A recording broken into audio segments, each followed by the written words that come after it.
ഈ സദൃശ്യവാക്യത്തിൽ സമയത്തിൻ്റെ വിലയെക്കുറിച്ച് ശലോമോൻ ഒരു കാര്യം പറഞ്ഞിട്ടുണ്ട്. നിസ്സാര ജീവിയായി ഉറുമ്പിനെ നോക്കുക. അത് വേനൽക്കാലത്തെ ഭക്ഷണം ശരിക്കും സമയം ശേഖരിക്കുന്നു, വർഷകാലത്ത് കഴിക്കുന്നു.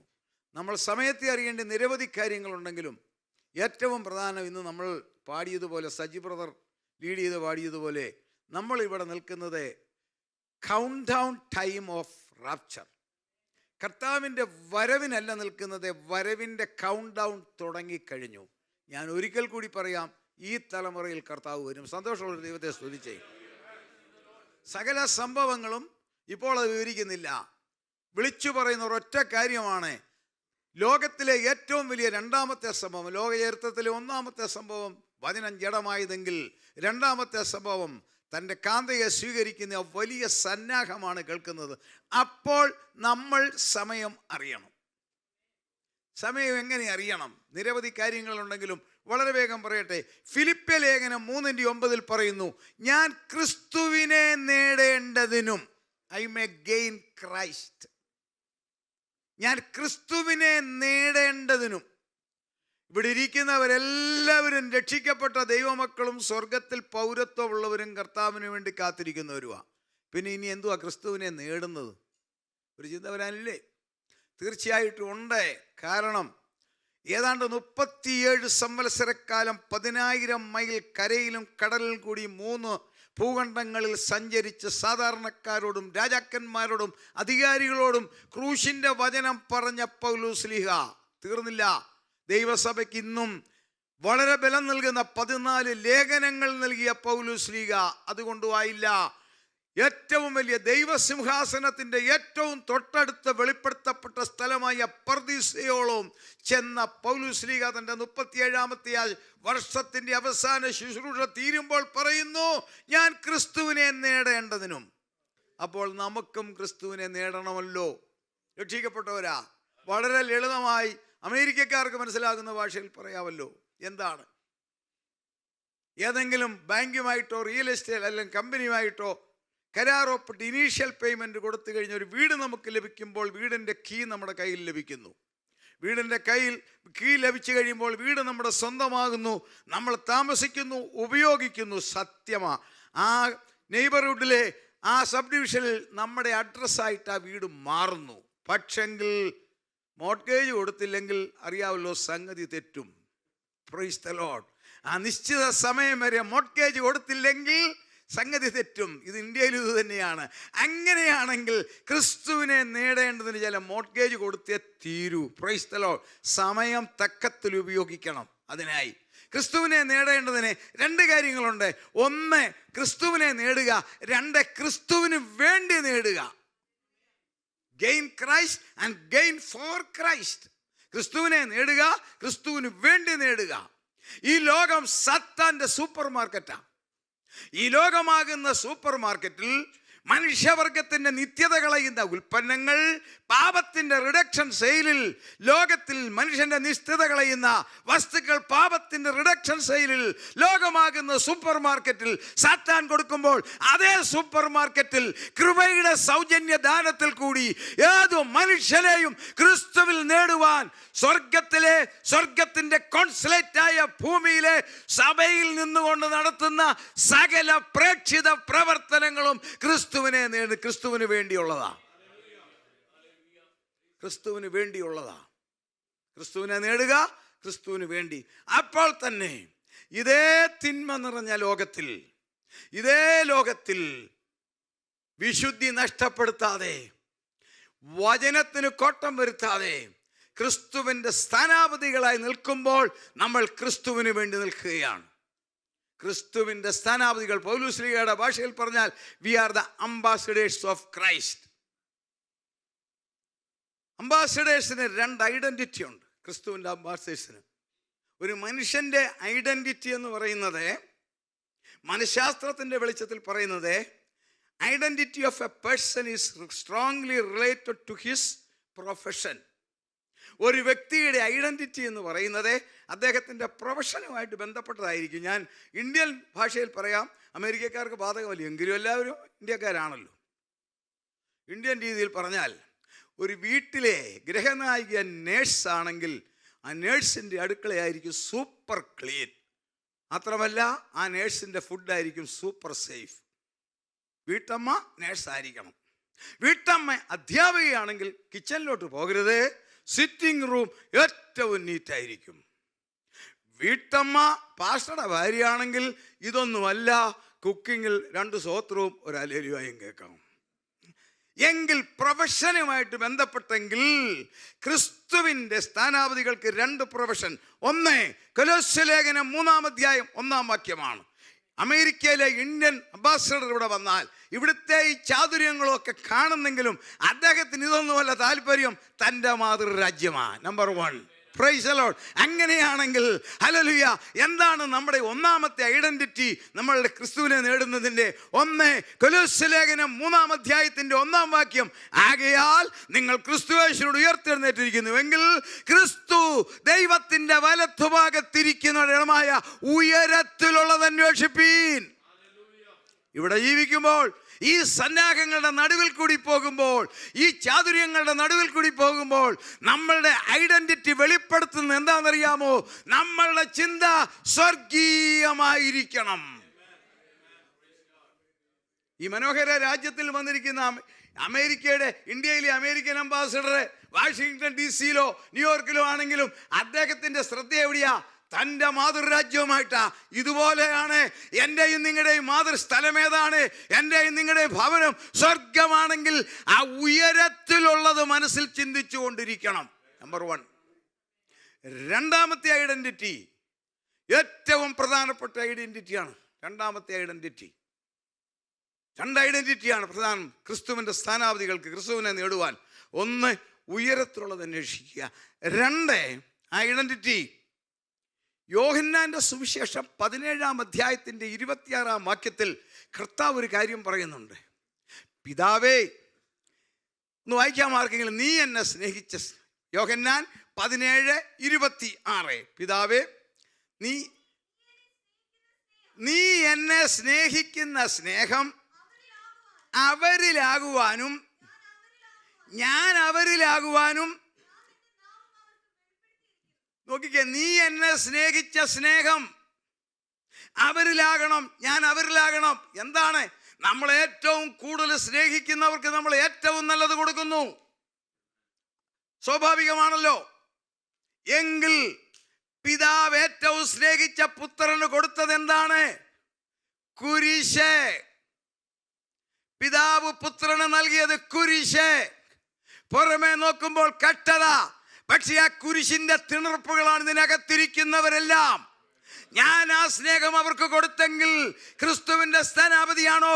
ക്രിസ്തുവിന്റെ കുരിശല്ല.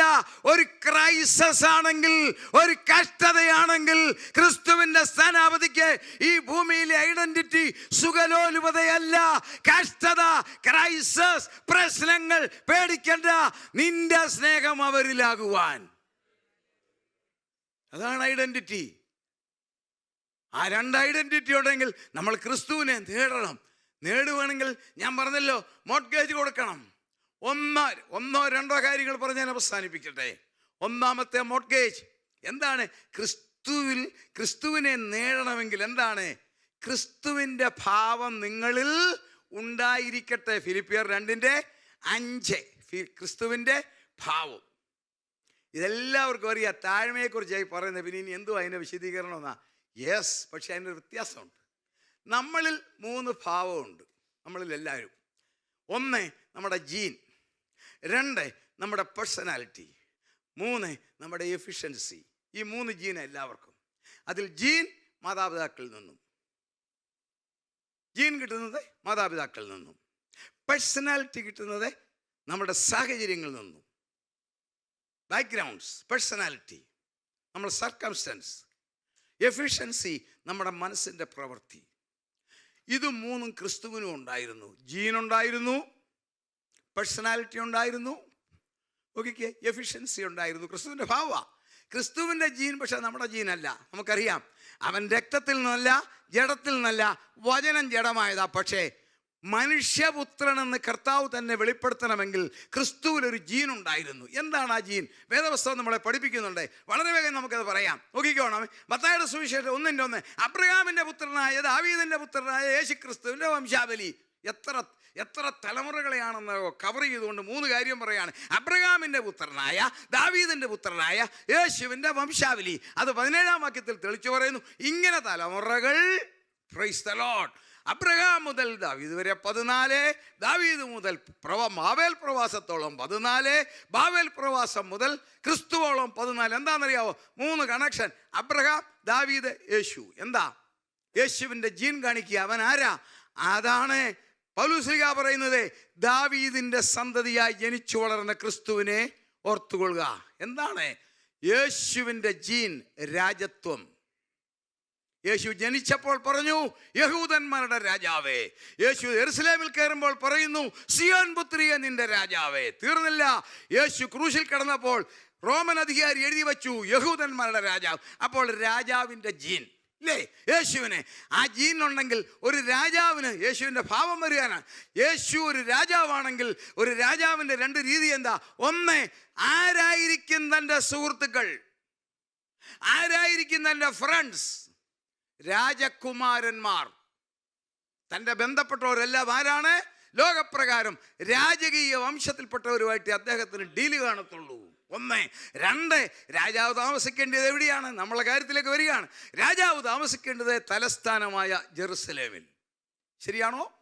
എങ്കിൽ ഈ യേശു തെരഞ്ഞെടുത്തത് രാജകുമാരന്മാരെ അല്ല, രാജവംശത്തിൽപ്പെട്ടവരെയല്ല, സമൂഹത്തിലെ താഴേക്കടയിലുള്ളതായ അന്നന്ന് ജീവിക്കുന്ന മത്സ്യബന്ധനക്കാരെയും സാധാരണക്കാരെ തിരഞ്ഞെടുത്തെങ്കിൽ നമ്മളുടെ നമ്മൾ സ്വർഗീയമായിരിക്കുമ്പോൾ ക്രിസ്തുവിൻ്റെ ഭാവമുണ്ടെങ്കിൽ നമ്മൾ ഇടപെടുന്നത്, ജോലി ചെയ്യുന്നത് വളരെ വിവിധ ആദികളായിരിക്കുമ്പോൾ അതിനകത്ത് അഭിമാനം കൊള്ളുമ്പോൾ ക്രിസ്തുവിൻ്റെ താഴ്മ വരും.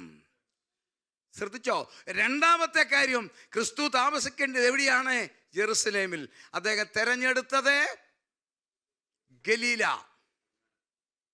മത്തായിയുടെ സുവിശേഷം 3-ാം അധ്യായത്തിൽ 15 കാണാം, ജാതികളുടെ ഗലീല. ജാതീയമായ ആരാധനകളും സകലവിധമായ ദുർവൃത്തികളും സകലതും നിറഞ്ഞു നിൽക്കുന്ന ഗലീല. തീർന്നില്ല. അതുകൊണ്ട് ഗലീലയുടെ കാര്യം ദൈവമക്കൾക്കറിയാം. 20 വർഷം കൊണ്ട് ശലോമോൻ ദേവാലയം പണിയുമ്പോൾ അതിന് വേണ്ടുന്ന സ്വർണവും തടികളും വായിച്ച സോർ രാജാവായ ഹീരോം 2 രാജാക്കന്മാരുടെ 9 കാണാം.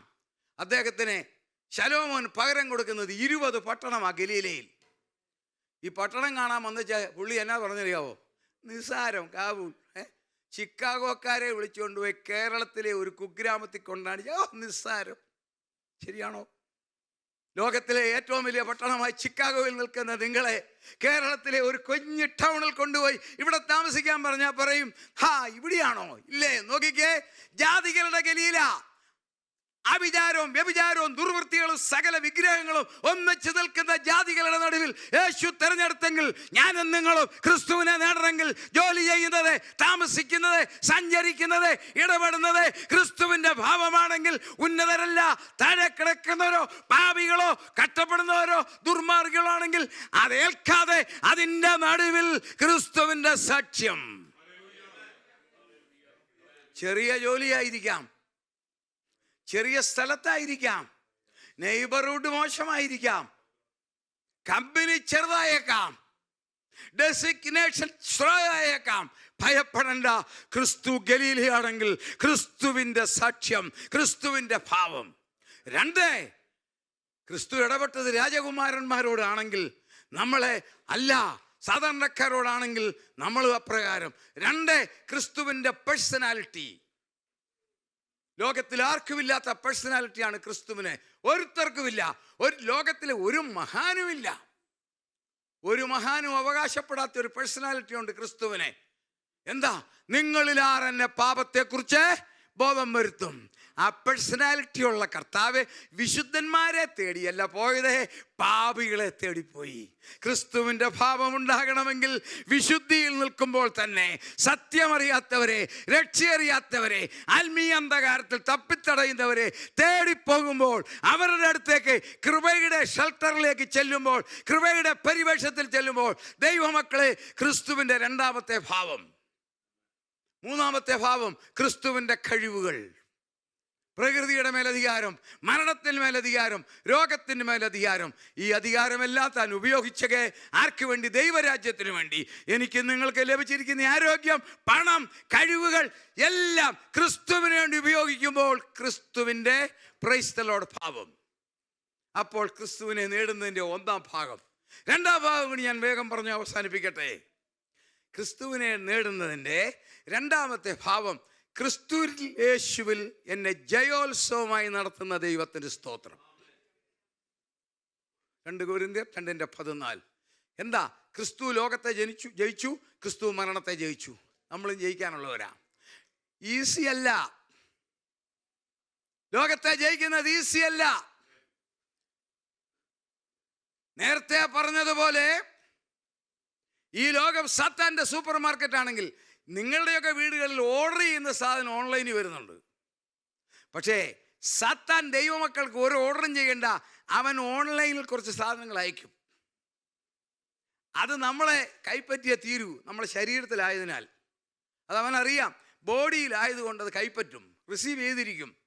സാത്താൻ ഓൺലൈനിൽ കൂടി നമ്മളാരും ഓർഡർ ചെയ്യേണ്ട, നമുക്ക് അയക്കുന്ന ചില കാര്യങ്ങളുണ്ട്. നിരാശ, കഷ്ടത വരുന്നുണ്ടോ? ഓൺലൈനിൽ വന്നല്ലേ, ഞാൻ എന്നാ ചെയ്തിട്ടാ എനിക്കിത് വന്നത്? ഞാൻ എന്നാ ദോഷം ചെയ്തിട്ടാ എൻ്റെ കുഞ്ഞിനിത് വന്നത്? ഞാൻ കർത്താവിന് വേണ്ടി ഇത്രയും പ്രവർത്തിച്ചിട്ട് എനിക്കിത്. നിരാശ, കഷ്ടത, രോഗങ്ങൾ ഓൺലൈനിൽ വരും. We are suppose to receive that. പക്ഷെ ജയം കൊണ്ടാടണം. എന്താ? കർത്താവിനറിയാം ഇത് വരുമെന്ന്. അതിനെ ഒരു നല്ല ഡെലിഷ്യസ് ഫുഡാക്കുവാൻ സ്വർഗം നമുക്കൊരു പാൻട്രി തന്നിട്ടുണ്ട്. ആ പാൻട്രി സിസ്റ്റത്തിൽ ദൈവാശ്രയത്തിൻ്റെ ഗ്യാസ് വെച്ച് ചെയ്താൽ അത് ഡെലിഷ്യസ് ഫുഡാകും. കഷ്ടത, രോഗം, നിരാശ സാത്താൻ ഓൺലൈനിൽ അയക്കുമ്പോൾ തട്ടിക്കളയാനല്ല, അതിനെ റിസീവ് ചെയ്തിട്ടുണ്ട്. സ്വർഗം നിങ്ങളിരിക്കുന്ന പാൻട്രിയിലോട്ട് വെക്കണം. ആ പാൻട്രിയാണ് 119 സങ്കീർത്തനം 71. നിന്റെ ചട്ടങ്ങൾ പഠിപ്പാൻ തക്കവണ്ണം ഞാൻ കഷ്ടതയിലായത് എനിക്ക് നന്നായി. ശ്രദ്ധിച്ചോ? പാൻട്രി അതാ, അതിൻ്റെ ഗ്യാസാണ് ദൈവാശ്രയം. ആ ഡെലിഷ്യസ് ഫുഡിൻ്റെ മണം വരും. ഈ ലണ്ടനിലെ ഇത്രോ എയർപോർട്ടിൽ ചെന്ന ഒരു ടെക്നോളജി ഉണ്ട് അവിടെ. ഈ 8-9 മണിക്കൂറൊക്കെ യാത്ര ചെയ്ത് ക്ഷീണിച്ച് ട്രാൻസിസ്റ്റ് വന്ന് ലണ്ടൻ ഇത്രോ എയർപോർട്ടിൽ ഇറങ്ങിക്കഴിയുമ്പോൾ ഉണ്ടല്ലോ, നല്ല കാപ്പിയുടെ മണം വരും. എന്തിനാ? അറിയാതെ ഒന്ന് മേടിച്ച് കുടിച്ചു പോകും. ഇതുപോലെ കഷ്ടത, ഭാരങ്ങൾ, പ്രയാസങ്ങൾ അവൻ അയക്കുമ്പോൾ ദൈവാശ്രയത്തിൻ്റെ പാൻട്രി വെച്ചത് കുക്ക് ചെയ്യുമ്പോൾ ലോകത്തിലേക്ക് 4 മണം വരും. അതുകൂടെ കിട്ടിയാൽ നമ്മൾ ക്രിസ്തുവിനെ നേടുക. അത് വേഗം ഒന്ന് വായിച്ച് ഞാൻ അവസാനിപ്പിക്കാം. 2 കൊരിന്ത്യർ 4-ാം അധ്യായത്തിൻ്റെ 8-ാം വാക്യത്തിൽ നോക്കിക്കോണം. 4 സ്മെല്ല് വരും. ഒടുവിൽ എന്താണ് ഡെലിഷ്യസ് ഫുഡ് എന്നോട് ഒന്ന് ചിന്തിച്ചോണം. കഷ്ടതയാകുന്ന സാത്താൻ അയച്ച സാധനത്തെ, ആ ഉൽപ്പന്നത്തെ ദൈവാശ്രയത്തിൻ്റെ പാൻട്രിയിൽ, ദൈവത്തിൻ്റെ വചനമാകുന്ന പാൻട്രിയിൽ ദൈവാശ്രയമാകുന്ന ഗ്യാസ് കൊണ്ട് പ്രൈസ് ദി ലോർഡ് കുക്ക് ചെയ്യുമ്പോൾ വരുന്ന സ്വാദൊന്ന് കേട്ടോണം. ഒടുവിൽ പറയാ അവിടെ ഉണ്ട് എന്താണെന്ന് അവസ്ഥ വായിക്കാം. 2 കൊരിന്ത്യർ 4:8. മണം വരിക. ഞങ്ങൾ സകല വിധത്തിലും കഷ്ടപ്പെടുന്നു എങ്കിലും ഇടുങ്ങിയിരിക്കുന്നില്ല. We are crushed on every side but not destroyed. ഞങ്ങൾ കഷ്ടപ്പെടുന്നു, ഇടുങ്ങിയിരിക്കുന്നില്ല. അടുത്തത്, ബുദ്ധിമുട്ടുന്നവർ. ഞങ്ങൾക്ക് നിരാശയില്ല. അടുത്തത്, എങ്കിലും ഉപേക്ഷിക്കപ്പെടുന്നില്ല. അടുത്തത്, വീണ് കിടക്കുന്നവർ. എന്താ ഈ 4 സ്മെല്ല് കണ്ടോ? കഷ്ടം അനുഭവിക്കുന്നു, ഞങ്ങൾ ഇടുങ്ങത്തില്ല, ഉപദ്രവം അനുഭവിക്കുന്നു, ഉപേക്ഷിക്കത്തില്ല. എന്താ? ഒരു സ്മെല്ല് വരുന്നു. വേഗം വായിക്കുക. എന്താണ് ആ സ്മെല്ല്? ഫുഡ് എന്താണ്? ക്രിസ്തുവിൻ്റെ ജീവൻ